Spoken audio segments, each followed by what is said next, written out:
নমস্কার, নিউজ ভ্যানগার্ডের পর্দায় আপনাদের প্রত্যেককে স্বাগত জানাচ্ছি। এই মুহূর্তে আপনাদের সাথে আমি রয়েছি অঙ্কিতা। এই মুহূর্তের গুরুত্বপূর্ণ সংবাদ নিয়ে আমি হাজির হইনি। এই মুহূর্তে একটি বিশেষ আলোচনা আপনাদের সাথে করব। বর্তমানে যে লাইফস্টাইলে আমরা চলছি তাতে নানা রোগে আমরা আক্রান্ত হচ্ছে। তার মধ্যে সবথেকে বেশি এই মুহূর্তে দেখা যাচ্ছে ক্যান্সারের ঝুঁকি। বিভিন্ন ক্যান্সারে আক্রান্ত হচ্ছে 8 থেকে 80 প্রত্যেকেই।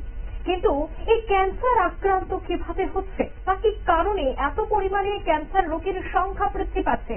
যদি আমাকে একটু গুগল করতে হয় বা পরিসংখ্যান যদি দেখতে হয়, ভারত তার সাথে মার্কিন যুক্তরাষ্ট্র, যেখানে সব থেকে বেশি ক্যান্সার আক্রান্তের রোগীর সংখ্যা বহু করে বাড়ছে। তাই আজ এই বিশেষ একটি আলোচনা নিয়ে কিন্তু আপনাদের সাথে আমি হাজির হয়েছি। আজকে আমাদের এই বিশেষ আলোচনা হচ্ছে ওভারিয়ান ক্যান্সার নিয়ে। আর এই বিষয়টা নিয়ে আমি আলোচনা করব। আমার সাথে এই মুহূর্তে স্টুডিওতে আমি পেয়ে গেছি বিশিষ্ট চিকিৎসক, আইএলএস হাসপাতালের ডক্টর দেবলীনা গঙ্গোপাধ্যায়। প্রথমে আপনাকে নিউজ ভ্যানগার্ডের পর্দায় স্বাগত জানাচ্ছি। নমস্কার, থ্যাংক ইউ সো মাচ। এই যে আমি প্রথমে একটা কথা বলছিলাম যে বর্তমান লাইফস্টাইল এতটাই এখন হ্যাকটিক হয়ে গেছে যে সকাল থেকে রাত পর্যন্ত সেই জায়গায় এক্সারসাইজ বা হাঁটা সেই বিষয়টা এখন আর হয়ে উঠে না বর্তমান বিজি শিডিউলে। তো সেক্ষেত্রে দেখা যাচ্ছে বিভিন্ন রোগ হচ্ছে, তার মধ্যে মেয়েদের মধ্যে এই ক্যান্সারের সংখ্যাটা বিশেষ করে বাড়ছে। প্রথমে যদি একটু বলেন যে এই ক্যান্সারটা কি? তো আপনি যেটা বললেন ওভেরিয়ান ক্যান্সার, এখন ফিমেল রিপ্রোডাক্টিভ সিস্টেম যদি আমরা বলি তো মেইনলি থাকে ইউট্রাস, যেটাকে বাংলায় জরায়ু বলা হয়। তার সঙ্গে থাকে অ্যাডনেক্সা মানে ওভারি, যেটাকে ডিম্বাশয় বলা হয়। তো ওভারিতে নানা রকমের টিউমার হতে পারে। যেটা ইয়াং এজে হয় জার্ম সেল টিউমার, সেগুলো আলাদা ক্যাটাগরি অফ টিউমার। তার সঙ্গে পেটে মানে স্টামাক বা কোলনে কোনো টিউমার হলে সেটাও ওভারিতে ছড়াতে পারে, সেই ক্ষেত্রে আমরা ওটাকে বলি মেটাস্টেসিস। এখন ওভেরিয়ান ক্যান্সার মানে যে ক্যান্সারটা ওভারির এপিথেলিয়াল সেল থেকে আসছে, ওটাকে ওভেরিয়ান ক্যান্সার বলে। It is the third most common malignancy in women in India after breast cancer and cervical cancer. এইটা মোস্টলি যারা পোস্ট মেনোপজাল হয়, মানে যাদের মাসিক শেষ হয়ে গেছে, মানে 50 ইয়ার্স অ্যান্ড মোর, তারা বেসিক্যালি এই ওভেরিয়ান ক্যান্সারে আক্রান্ত হয়। ওটা থেকে এই ক্যান্সারের মূলত লক্ষণ কি থাকে? প্রথমে কিভাবে বুঝতে পারবে যে এই ক্যান্সারের সৃষ্টি হয়েছে, বা কিভাবে প্রথম ধাপের লক্ষণগুলি যদি একটু বলেন? তো আনফর্চুনেটলি যেহেতু অর্গানটা খুব ডিপ সিটেড, ইনিশিয়াল স্টেজে এই টিউমার কোনো লক্ষণ দেয় না। তো যদি আর্লি স্টেজের কথা বলি, স্টেজ 1, স্টেজ 2, লোকে বুঝতেই পারে না কি এমন একটা সমস্যা ভিতরে হচ্ছে। অ্যাজ টাইম প্রোগ্রেসেস, যখন ক্যান্সারটা অ্যাডভান্স হয় তখন নানা ধরনের সমস্যা আসতে শুরু করে, কিন্তু তার সিমটমও অনেক ভেগ থাকে। তো লোকে বলবে আমার গ্যাসের সমস্যা হচ্ছে, আমার টকটক ঢেকুর উঠছে, পেটে হালকা হালকা ব্যথা করে, হজম ঠিক করে হচ্ছে না, একটা ডিসকমফর্ট। তো এতে ম্যাক্সিমাম লোক মনে করে গ্যাসের সমস্যা, গ্যাসের ওষুধ নিতে থাকেন, কনসালটেশন নেন না। তারপরে যখন আরো অ্যাডভান্স হয়ে যায় তখন আস্তে আস্তে পেটে জল জমতে শুরু করে, তখন মানুষ বুঝতে পারে পেট ফুলে যাচ্ছে, ভারী ভারী লাগছে, শোয়ার সময় শ্বাসকষ্ট হচ্ছে যখন বুকে জল জমে। তো মেজর কমপ্লেন গুলো তখন হয় যখন ডিজিজটা অলরেডি অ্যাডভান্সড হয়ে গেছে। এছাড়া এই যে ক্যান্সারের আপনি যে বললেন লক্ষণগুলি, এক্ষেত্রে থেকে ঝুঁকিরও কোনো ধরনের সম্ভাবনা থাকে, জীবন ঝুঁকির? কারণ মানে ক্যান্সার মানেই আমরা বুঝি যে একটা মারণ রোগ, যে রোগ হলে অনেকেই মনে করেন আর হয়তো বা বাঁচবো না। তো সেক্ষেত্রে এই ক্যান্সারেও কি তেমন কোনো জীবনের ঝুঁকি থাকে? না না, দেখুন ovarian cancer very much treatable. আর যদি আমি বলি যদি ইনিশিয়াল স্টেজে ধরা পড়ে, যেমন এখন অ্যাওয়ারনেস অনেক বেড়ে গেছে, এখন কিছু সমস্যা হলেই লোকে ডক্টরের কাছে যান, আল্ট্রাসাউন্ড করান। তো এখন দেখা যাচ্ছে অনেক ক্ষেত্রে ইনিশিয়াল স্টেজে ডায়াগনোসিস হয়, আর ইনিশিয়াল স্টেজে ওভেরিয়ান ক্যান্সার ইজ 90% কিউরেবল। তো আপনি যদি সঠিক ট্রিটমেন্ট নেন, মানে যে ট্রিটমেন্টটা সার্জারি বা কিমোথেরাপির দ্বারা হয় ইনিশিয়াল স্টেজে, a fair percentage of patients will be cured of disease. এখন যদি অ্যাডভান্স স্টেজের কথা বলি, সেটাও very much controllable and curable to some extent. এবং আরো একটা কথা আমরা বলছিলাম যে 2022 সালে যে পরিসংখ্যানটা উঠে এসেছে, সেখানে দেখা গেছে যে বিশ্বব্যাপী এই ক্যান্সারে প্রায় 3,24,603টি নতুন কেস ছিল, যার মধ্যে চীন, ভারত এবং মার্কিন যুক্তরাষ্ট্র। যদিও সেখানে সব থেকে বেশি মার্কিন যুক্তরাষ্ট্রের ক্যান্সারের পেশেন্টের সংখ্যা বেড়েছে, তারপরে রয়েছে ভারত। তো এই বিষয়টায় কতটা উদ্বেগ বাড়ছে সাধারণ মানুষের, এবং এই বিষয়টা আপনি একজন চিকিৎসক হিসেবে কি বলবেন?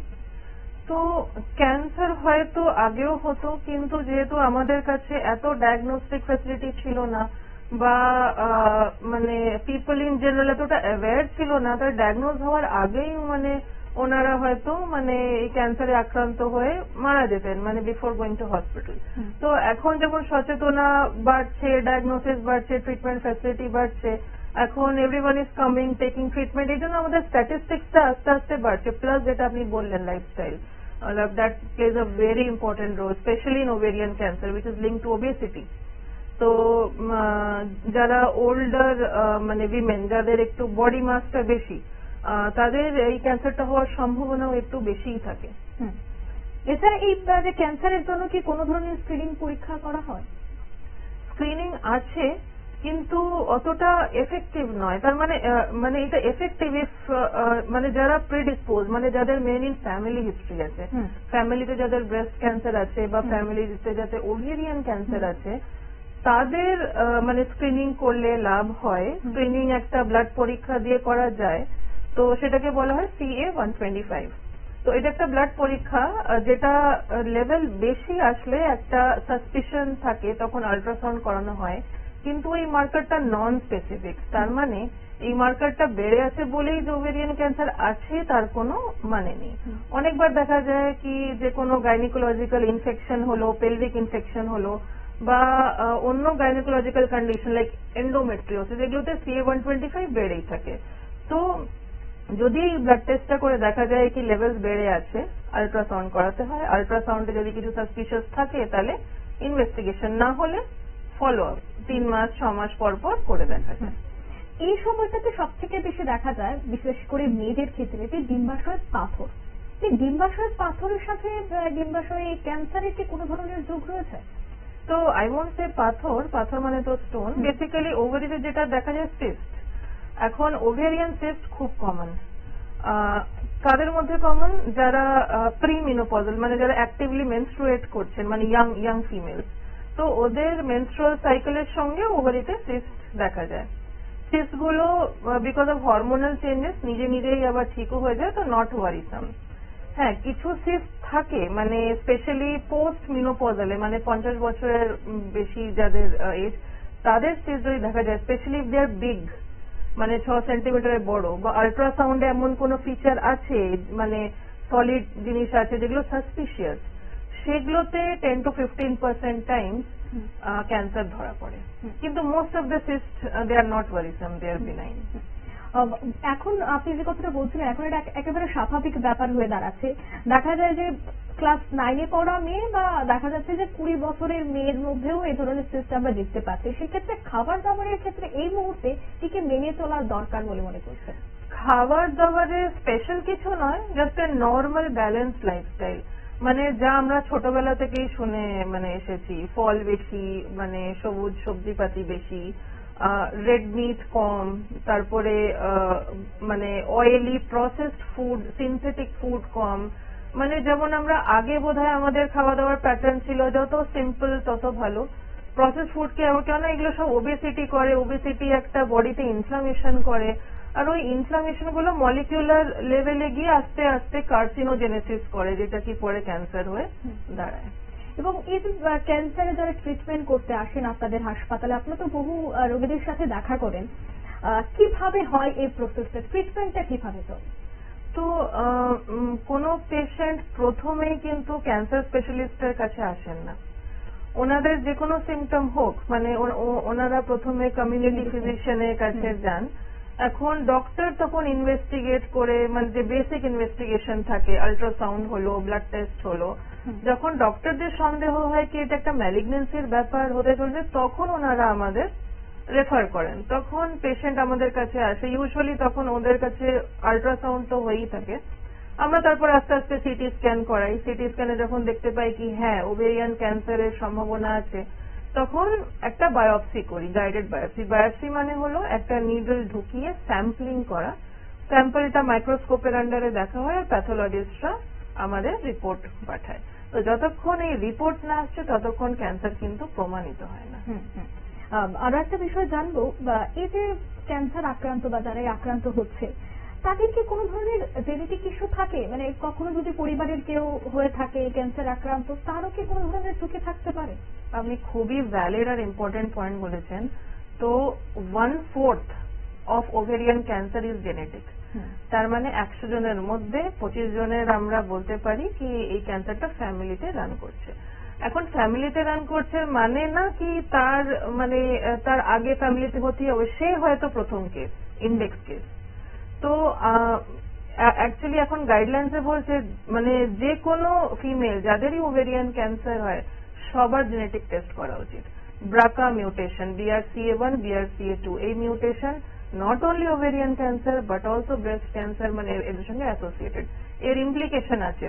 প্রথম কথা ট্রিটমেন্টে ইমপ্লিকেশন আছে, দ্বিতীয় কথা এখন যদি উনি একটা ব্রাকা ক্যারিয়ার হন, ওনার সিস্টার, ওনার কাজিন, ওনার ডটার সবাইকে স্ক্রিন করতে হয়। আর এমন প্রিভেন্টিভ স্ট্র্যাটেজিস থাকে কি যারা ব্রাকা ক্যারিয়ার তাদের আমরা প্রিভেন্টিভ স্টেপে আপকামিং ক্যান্সার প্রিভেন্ট করতে পারি।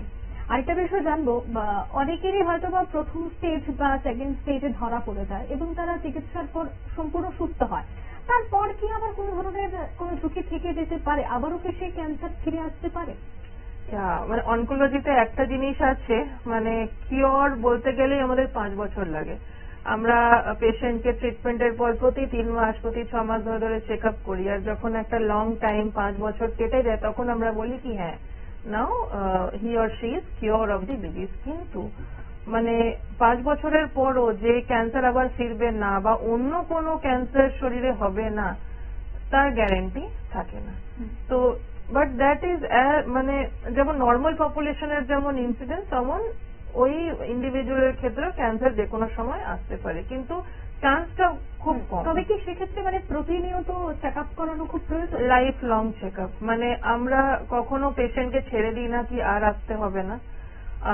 একটা মেটিকুলাস ফলো আপ হয়, যেমন প্রথম 2 বছরে 3 মাসে দেখাতে হয়, 2 বছর পরে 6 মাসে দেখাতে হয়, তারপরে অ্যানুয়াল চেক আপ মানে বছরে একবার আমরা পেশেন্টকে ডাকি আর চেক আপ অ্যাডভাইস করি।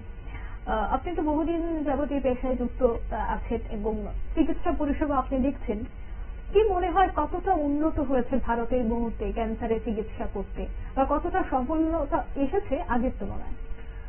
আমি বলবো India has made remarkable progress. মানে এমন কোনো ওষুধ নেই বা ট্রিটমেন্ট নেই যেটা আপনি আমেরিকাতে পাবেন আর এখানে পাবেন না। মানে এখন ইন্ডিয়ার health care system specially doctor they are so trained. আপনি দেখবেন বিদেশেও ইন্ডিয়ান ডক্টরদের ডিমান্ড অনেক বেশি। আমরা আমার মনে হয় যেখানে ল্যাক করছি মানে সেটা হলো কিছুটা ব্যারিয়ার আছে এখনো মানুষের মধ্যে, কি ক্যান্সার শব্দটা শুনলেই সবাই এমন ভয় পেয়ে যান কি এর কোনো ট্রিটমেন্ট নেই বা হোপলেস একটা সিচুয়েশন হয়ে যায়। তো আমার মনে হয় সেইটা ব্যারিয়ার। ওয়েস্টার্ন কান্ট্রিজে কি হয়, লোকে খুব অ্যাওয়্যার থাকে, কিছু হলেই ডক্টরের কাছে চলে যান, এই জন্য ওদের ডায়াগনোসিস গুলো অনেক ইনিশিয়াল স্টেজে হয়, এই জন্য ওদের কিওর রেটটাও আমাদের থেকে বেশি। আমাদের এখানে we see more of advanced patients. আমাদের এখানে because of family life or because of cultural thing লোকে অতটা নিজের হেলথের প্রতি সচেতন না, অতটা গুরুত্ব দেন না। তো যতক্ষণ না বেশি জিনিসটা খুব বেশি হয়ে দাঁড়াচ্ছে, খুব প্রবলেমেটিক হয়ে দাঁড়াচ্ছে, ততক্ষণ কেউ হসপিটালে যাই না। এই জন্য আমরা অনেক লেট স্টেজে ক্যান্সার পাই আর এই জন্য হয়তো আউটকাম আমাদের একটু প্রপোর্শনেটলি একটু কম। এবং ত্রিপুরার কথা যদি বলতে হয়, ত্রিপুরাতে আইলেস হাসপাতাল হচ্ছে এমন একটি হাসপাতাল যে হাসপাতালে মুমূর্ষু রোগী থেকে প্রায় প্রত্যেকে চিকিৎসা করাতে যায় এবং ভরসার একটা জায়গা আইলেস হাসপাতাল। সেক্ষেত্রে আপনাদের আইলেস হাসপাতালে চিকিৎসা পরিষেবাটা যদি একটু আমাদের দর্শকদের সামনে তুলে ধরেন, কারণ অনেকেই হয়তো বা এই রোগে আসছেন বা এই রোগ নিয়ে তারা কাটাচ্ছেন দিন, তাদের জন্য কি অ্যাডভাইস থাকবে আপনাদের হাসপাতাল থেকে? আচ্ছা, তো আইএলএস এ এখন IOCI এর কোলাবোরেশনের সাথে ক্যান্সার ট্রিটমেন্ট সার্ভিস পুরোপুরি ভাবে শুরু হয়েছে। আমি মেডিকেল অনকোলজিস্ট। আমি মেডিকেল অনকোলজিস্ট মানে হলো ওষুধের দ্বারা ক্যান্সারের চিকিৎসা। তার মধ্যে পড়ে chemotherapy, targeted therapy, immunotherapy, antibody drug conjugate, এমন নানা ধরনের মলিকিউল থাকে। এর সঙ্গে ক্যান্সারের চিকিৎসায় আরো 2 জন ডক্টর কমিউনিটি থাকেন। একজন হচ্ছে রেডিয়েশন অনকোলজিস্ট, যিনি রে দিয়ে চিকিৎসা করেন, আরেকজন হলো সার্জন, যারা অপারেশন করে চিকিৎসা করে।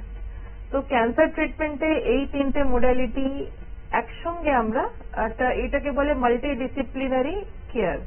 তো ক্যান্সার পেশেন্টের তিনটে ট্রিটমেন্টই একসঙ্গে লাগে। তো উই হ্যাভ মেডিকেল অনকোলজি, আমাদের রেডিয়েশন মেশিন আছে, খুব তাড়াতাড়ি ফাংশনাল হবে। আমাদের কাছে ভালো সার্জনস আছেন। এখন আমরা ডে কেয়ার বেসিসে কিমোথেরাপি, ইমিউনোথেরাপি সব শুরু করেছি। একটা পেট সিটির মেশিন আছে। পেট সিটি হচ্ছে একটা ইম্পর্টেন্ট সিটি স্ক্যান বলতে পারেন, যেটা ক্যান্সার পেশেন্টের লাগে, সেটাও হচ্ছে। আমরা হেমাটোলজির পেশেন্টসেরও পুরো সার্ভিস দিচ্ছি। তো মোরলেস আপনি বলতে পারেন যে ক্যান্সার কেয়ার, যেটার জন্য হয়তো এখনো পর্যন্ত লোককে বাইরে যেতে হতো, হয়তো southern part of the country বা যেতে হতো, ওই সব ফ্যাসিলিটি এখন আপনার বাড়ির কাছে অ্যাভেলেবল আছে। একদমই। আরো একটা ছোট্ট বিষয় যেহেতু আপনার সাথে আলোচনা হচ্ছে আমরা জানবো, কারণ আপনি একটা কথা উল্লেখ করছিলেন যে অনেকে হয়তো ভয় পেয়ে যায়, মানে ক্যান্সার মানে একটা মানব রোগ, হয়তো আর বাঁচবো না বা কিভাবে আর শেষ দিন কয়েকটা কাটাবো, এই একটা দুশ্চিন্তা কাজ করে, যার জন্য যতটুকু অসুস্থ এর থেকে বেশি মানসিক দিক থেকে অসুস্থ হয়ে পড়ে। তো সেক্ষেত্রে আপনি যদি একটা অভিজ্ঞতা আমাদের সাথে শেয়ার করেন যে কিভাবে রোগীরা আসে, কিভাবে ট্রিটমেন্ট করায়, কিভাবে সুস্থ হয়, তাতে আমাদের যারা দর্শক বন্ধুরা আছেন তারাও কিছুটা হলেও ইন্সপায়ার হবে আমাদের থেকে। দেখুন, আমি বলবো মানে একটা কেসকে দেখে কি ওর সঙ্গে খারাপ হয়েছে, ওর ট্রিটমেন্ট করেও কোনো লাভ হয়নি, সেটার সঙ্গে কিন্তু আমি নিজেকে বা অন্য কাউকে কম্প্যারিজন করতে পারি না। এটা আমাদের মাথায় রাখতে হবে কি নানা ধরনের ক্যান্সার আছে, নানা ধরনের স্টেজে ডায়াগনোজ হয়, কার কি স্টেজে ডায়াগনোজ হচ্ছে, কোনটা কোন ভ্যারাইটি অফ ক্যান্সার, ট্রিটমেন্ট আর তার আউটকাম এই সব উপরে ডিপেন্ড করে।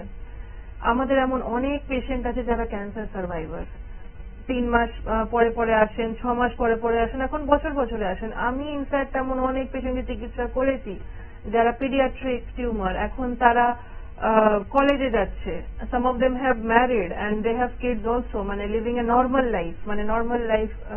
তো cancer is not a death sentence, ঠিক আছে? ক্যান্সার ঠিক সময়ে ধরা পড়লে, অথবা যদি অ্যাডভান্সডেও ধরা পড়ে, আমরা ট্রিটমেন্ট করে আমরা we can add meaningful years of life. আমার মনে হয় এই ব্যারিয়ারটা একটু ওভারকাম করতে হবে। ক্যান্সারের চিকিৎসাকে না, ক্যান্সারকে ভয় করা উচিত। আর সেটা মানে যে কোনো অন্য রোগের মতন ক্যান্সারকে একটা রোগ হিসেবেই দেখা দরকার, যার ট্রিটমেন্ট অ্যাভেলেবল আছে, ট্রিটমেন্ট নিলে পরে অনেক সুস্থভাবে বাঁচাও যায়। এবং আমরা প্রত্যেকে জানি স্বাস্থ্য মানেই হচ্ছে সম্পদ, তাই স্বাস্থ্য অবশ্যই সেই বিষয়টার দিকে প্রত্যেকেই লক্ষ্য রাখতে হবে। একেবারে আমরা শেষের দিকে রয়েছি এবং শেষ একটা প্রশ্ন আপনাকে আমি করছি। আমাদের দর্শক বন্ধুরা হয়তো অনেক প্রশ্নের জবাব তারা পেয়ে গেছে, তবে আবারও একটা প্রশ্ন করতেই হচ্ছে। অনেক ক্ষেত্রে দেখা যায় যে সিস্ট, ক্যান্সার, টিউমার ওভারিতে সব থেকে বেশি দেখা যায়। সেই ক্ষেত্রে এই যে তিনটা জিনিস হয়, তার মধ্যে সব থেকে বেশি মানে একটা মানসিক দিক থেকে একটা চিন্তায় থাকে যে কখনোই হয়তো বা প্রেগনেন্সি হবে না, কখনোই হয়তো বা বাচ্চা জন্মাতে পারবে না, অক্ষম হয়ে যাবে এই জায়গাটায়। সেটা কি সত্যি এরকম হয়ে থাকে? দেখুন, ওভেরিয়ান ক্যান্সারে আপনি যে কথাটা বলছেন একটা বার্নিং ইস্যু। কেন? অ্যাকচুয়ালি ওভেরিয়ান ক্যান্সার যেই এজে হয়, 50 years and above, মানে মোস্ট অফ দ্য টাইম ওই এজ অব্দি সবার ফ্যামিলি কমপ্লিট হয়ে থাকে। তো এই জন্য এইটা খুব একটা ট্রিটমেন্টের ইস্যু করে না। যেগুলো ইয়াং পেশেন্টদের ক্যান্সার হয়, যেমন আমি বলছিলাম ওভারিতে জার্ম সেল টিউমার হয়, সেগুলো ইউজুয়ালি একটা ওভারি এফেক্ট করে, অন্য ওভারিটা এফেক্ট করে না। তো একটা ওভারি বাদ দিলে আর তারপরে কেমোথেরাপি দিলে, তার সঙ্গে এমন অনেক মেডিসিন আছে যেগুলো ফার্টিলিটি প্রিজার্ভ করতে পারে, ঠিক আছে? আর যখন একবার কিওর হয়ে যায়, germ cell tumour cure rate অনেক ভালো। 2 বছর 3 বছর কেটে গেলে মানুষ নর্মাল লাইফ মানে লিড করতে পারেন, ইনক্লুডিং প্ল্যানিং আ বেবি অলসো।